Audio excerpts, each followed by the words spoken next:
they're warning and warning and warning, but Schultz is not listening, nor can he listen. The Greens are on this ideological mission to power Europe with wind, solar, ice cream, and puppy dogs, and they're hell bent on creating their green utopia. The ends justify the means. If people have to suffer for 10, 15 years, that's fine for Braubach and Habeck.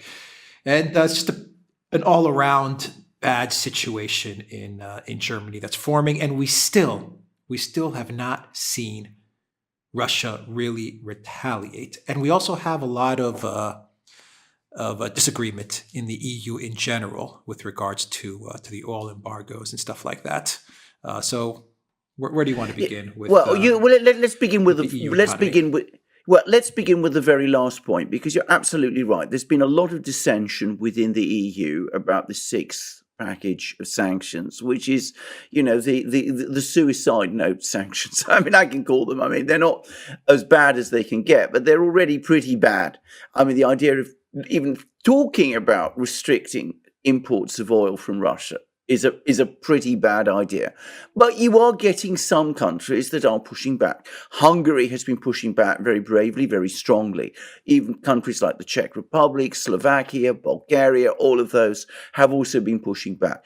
But the big one, the one that ought to be making the difference, the one that's most exposed, the one that's most vulnerable, the one which ultimately has the most to lose is Germany. And you're absolutely right. Now, we've just had the CEO of Bosch. He's just come out. He said that this is an incredibly bad idea. We've got to try and find a negotiated solution to the Ukrainian crisis, because if we don't, well, Germany's basically, finished economically. We've had Siemens, we've had one German company after another, the CEOs, as you rightly say, all coming out, all saying, don't do this thing. For heaven's sake, don't do this thing. And yet, it's going to happen. Because let's be straightforward about it. Hungary can put up a heroic rearguard action. Bulgaria, the Czech Republic, Slovakia, up to a point, can do the same. But if Germany, France, Italy, Spain, and the Commission are all agreed on something, sooner or later, it's going to happen. So we are now going to be drifting to a ban on hydrocarbons. And it is, you're absolutely correct about this. It is astonishing that a party, the Green Party, which is, around a quarter of the vote in Germany, it's big, but it's not enormous, is dictating the entire policy with two ministers, Habeck and Baerbock, who, to be straightforward about it, are completely inexperienced and, frankly, incompetent at what they do. But as you rightly say, they have an ideological mission, they have an obsession, they don't care about German industry, because of course they hate industry. They don't care about industrialized agriculture, which is essential if you're going to feed people. I mean, if you want to see what happens if you try to transfer your entire agricultural economy to an organic basis, look at what's happening in Sri Lanka, where there are now food shortages and where the prime ministers had to resign. So, I mean, but they are focused single-mindedly on this. They hate Russia for all kinds of historic, cultural reasons. Also, I suspect, because it's the great producer of hydrocarbons. And they're driving Germany and Europe over the cliff because they're in alliance with the European Commission, which is also fixated with Russia to an unbalanced degree. And of course, we've also got the Baltic states and Poland, which have various historic grievances that are also driving them in the same kind of direction. Now, there's just been a report from an economics team in Germany, which said that if Germany cuts itself from Russian gas supplies, that will mean that the German economy will contract by 12%.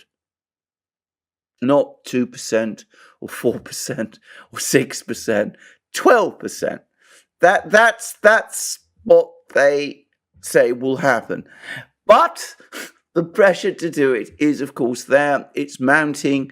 And if you remember Baerbock, not Baerbock, Habeck going off to Qatar, saying he'd agreed this great deal with Qatar. I said this was all absolute nonsense. We're now hearing that the Qataris are absolutely furious because of the way in which the Germans are trying to negotiate a deal which was never agreed with them, that they're not prepared to enter into long-term contracts, they're not prepared to do one thing or another, and that deal, as I said, has no reality. And I'm pretty sure that when things begin, all the pieces fall into place, we will see that all of Habeck's boasts that he's cut German oil dependence on Russia from 33% to 12%, that the dependence on Russian gas will be reduced by 3/4 by the end of the year. I mean, I don't know how thinks he's going to achieve that, by the way. But anyway, I'm pretty sure that we're going to discover that just as Habeck used to write fiction, children's stories, all of this is fiction too. Yeah, so wherever Olaf Scholz goes and speaks, people boo and they cheer at him. Annalena Baerbock was actually giving a speech yesterday, and I believe the other day, and people were throwing eggs at her. The German people don't need to put up with this. These people are destroying Germany. They're going to destroy Germany. Demilitarization is what Russia is doing in Ukraine. Denazification is what Russia is doing in Ukraine. What Ursula von der Leyen, the EU, and the United States is doing to Germany is deindustrialization. These three words, I think, sum up this entire crisis. Demilitarization, denazification, what Russia's doing, and what they're doing to Germany is deindustrialization. I think it's absolutely brilliant, because that is exactly what they're doing. They're deindustrializing Germany. And to be very clear, that is going to change Germany completely. The Germany we've all known, the Germany not just of the great industries, but also of the famous welfare state, created in the 19th century by Bismarck, which provides Germany with this extraordinary social safety net. How is that paid for? From the proceeds of German industry. The whole system of German Volksbank, the savings banks that act as this great balancing hinge to the German economy. They're all integrated in the German industrial system. Take the one away, all of the others collapse. The Germany we will see coming out of this will be a completely different country. It'll be a country which, to be straightforward about it, will fulfill the WEF's dreams. Yeah, and Ursula von der Leyen is German as well. She was the defense minister, a failed defense minister, to be fair and honest. Yes. She was a terrible defense minister, but it really shocks me to see that it's Germans that are destroying their own country. This is not being done by Russia, really. It's not being done by Macron or France. It's not being done by Draghi in Italy, though they're going along with it. This deindustrialization, this hollowing out of Germany is being done by Germans on a government level with the Greens and Baerbock and Habeck, but also on a European level with von der Leyen. Absolutely. And of course, our latest idea now is to launch another set of Eurobonds. Do you remember Eurobonds? Never will happen. That's what the German people were told when the euro was launched. There'll never be Eurobonds. There'll never be fiscal transfers. Never any question of a financial union. Well, we've had Eurobonds. We've had we had financial transfers because, of course, with Christine Lagarde and before that with Mario Draghi, the ECB just buys bonds. I mean, it prints money, prints euros, and buys Italian and French bonds. So that is, in effect, a form of transfer. Anyway, now they're talking now about launching more euro bonds, a 15 billion euro bond issue to support Ukraine. I mean, it's To give to Zelensky, to give, yeah. to give him exactly, yeah, to give to him exactly. So because he's running out of money, or so he says. His budget shortfall is $7 billion a month. So they're going to actually start going into debt. They're going to actually have fiscal transfers.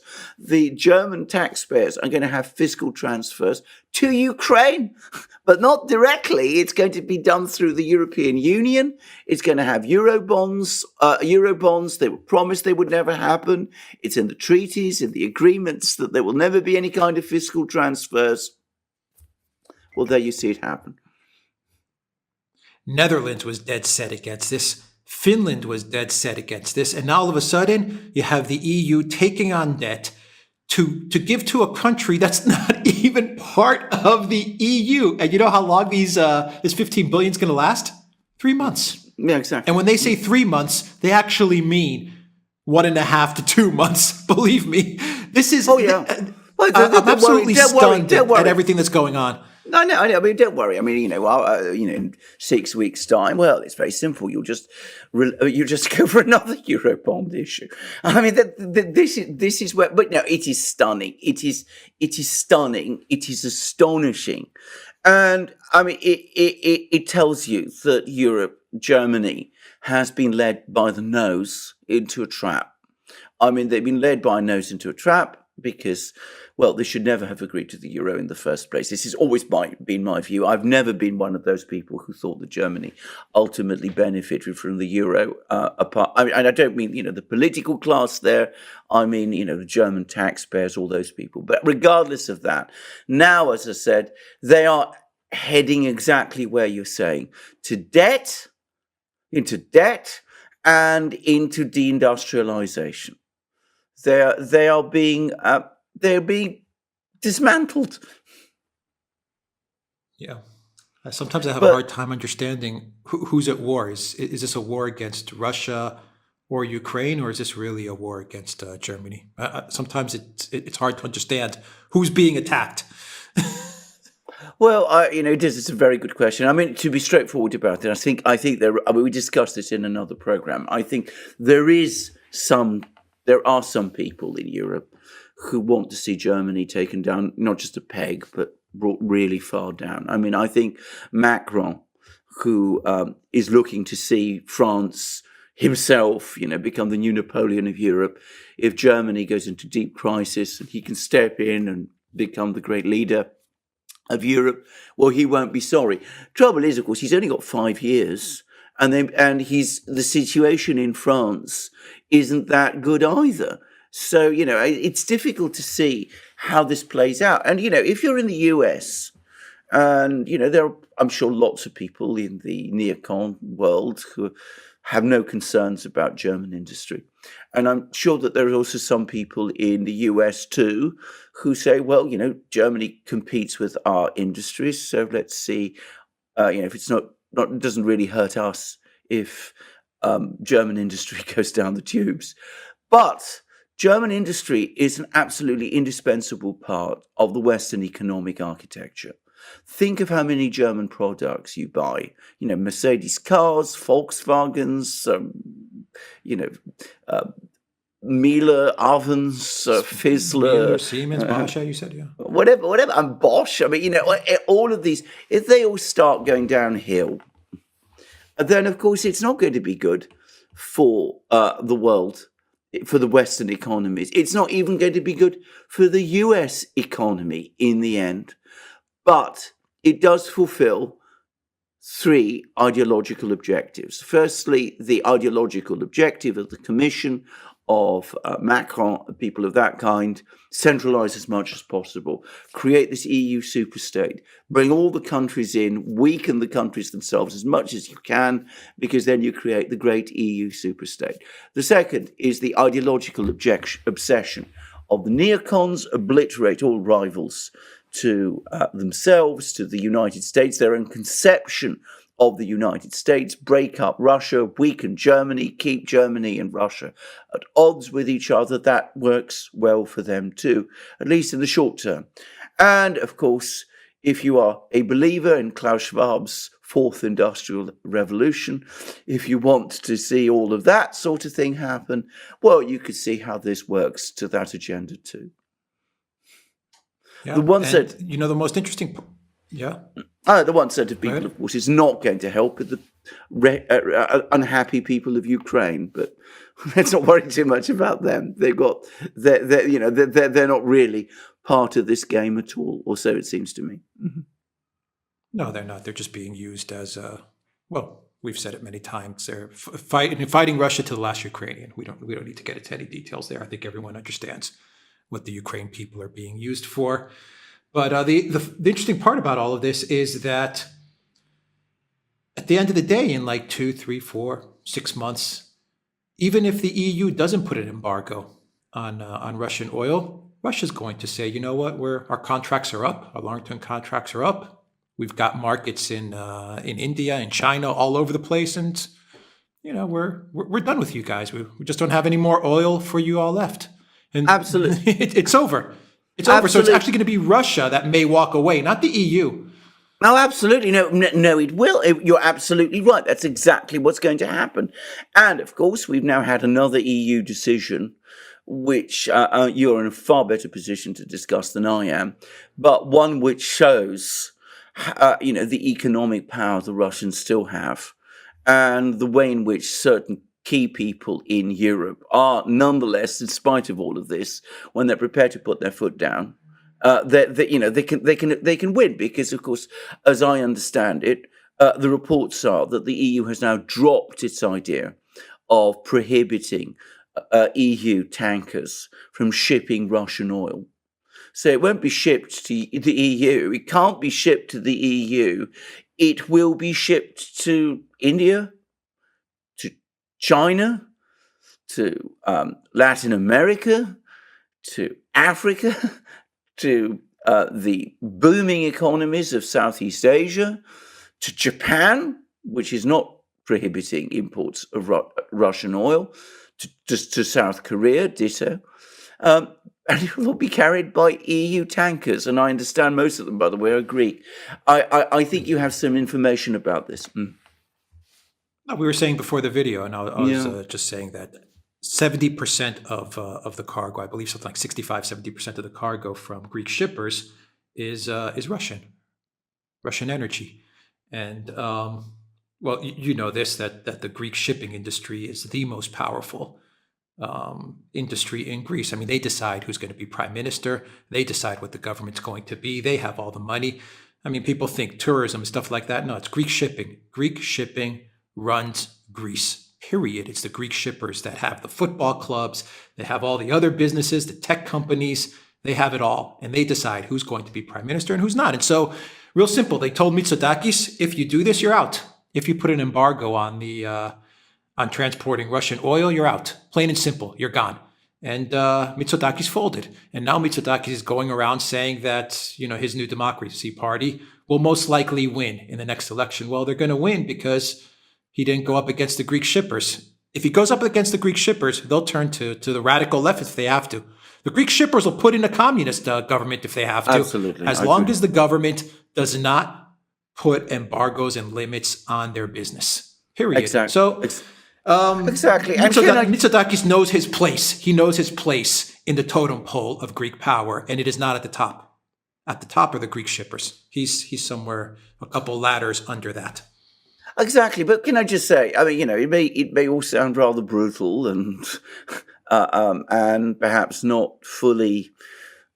Well, it might not, accord with some people's ideas of how democracy should work, but it's preserved and protected a Greek industry, a vital Greek industry, whereas Germany, and Niarchos, exactly, yes, mighty Germany can't protect its own industries. Because, whatever our faults in Greece, this is straightforward about this, we are not ideologically driven people. The light, perhaps, in our part of the world is too clear. And we don't have an ideological hatred for Russia. Russia. I'm not saying No. Germans have an ideological hatred, but our political class, some do, but Baerbock and Habeck, yes, and maybe even Olaf Scholz. But even Angela Merkel, even though her and Putin didn't get along, they didn't really like each other. Merkel didn't have a hatred for Russia, like a deep-seated hatred. The Greeks, for the political class's faults, for all their faults and all their corruption, and Mitsotakis, for all of his faults, and Tsipras, I'm going to go left, right, all of them, Yeah, absolutely. for all of their faults that they have. And there are so many, I can't even begin to list them. But Greeks in general, including the political class, they do not have a hatred for Russia. Exactly. And that's why I think the Greek shippers can pull the trigger and tell him stop, and he'll stop. Yeah. Yes. Now but I mean, if Greece could have said no, Germany, of course, could have done. And that the fact the that Greens are running the show in Germany. I was going to say, but they're only. I come back to this. They're only a quarter. They only have around a quarter of the votes. I mean, they can only do it because the remainder of the political class is going along with them. But there it is. It's very tragic to see. I can't say that it surprises me at the end of the day. And I'm going to finish by saying that this is another product, another legacy of Angela Merkel's, because she created a political desert in Germany. She removed from power everybody who had any personality, any force of ideas. She created this political desert in which people like Habeck and Baerbock are able to wield the extraordinary power that they do. Yeah, we'll end it there. I mean, I just continue to say, everyone watching from Germany, it doesn't have to be like this. No. This doesn't have to happen. No. Anyway, all right, we'll leave it there. theduran.locals.com, everybody in the Duran shop. 10% off. Use the code. Good day. Take care.